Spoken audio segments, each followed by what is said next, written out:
अपनी बेटी को बैले सिखाने के प्रयास में उसकी मां ने पीछे से उसकी बाहें पकड़ लीं और उसकी पीठ पर जोर से पैर रख दिया। एना पहले से ही बहुत दर्द में थी, लेकिन उसकी मां उसे छोड़ने का नाम नहीं ले रही थी और अंत में उसी प्रक्रिया में उसकी रीढ़ की हड्डी टूट गई। एना जमीन पर पड़ी रह गई, हिलने डुलने में असमर्थ, लेकिन उसके चेहरे पर किसी तरह का राहत भरा भाव था। बिना किसी अपराध बोध के उसकी मां ने एना के शरीर में एक डॉल मैकेनिज्म डाल दिया, उसे एक गुड़िया में बदलते हुए।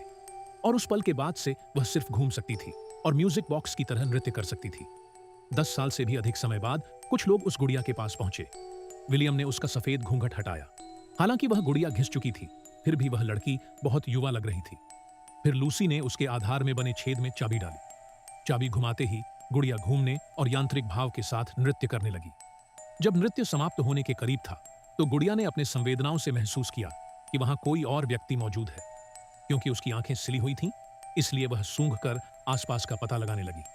अचानक उसने आगे बढ़कर लूसी का गला पकड़ लिया, लेकिन लूसी इतनी ताकतवर थी कि उसने उसे धक्का देकर दूर किया और बेहोश कर दिया। इसके बाद लूसी ने एना की आंखों की सिलाई काट दी, जिससे उसकी दृष्टि और मानसिक स्थिति वापस लौट आई और एना ने लूसी पर हमला करना बंद कर दिया। अंत में एना लहरों से भरे समुद्री किनारे पर पहुंचती है।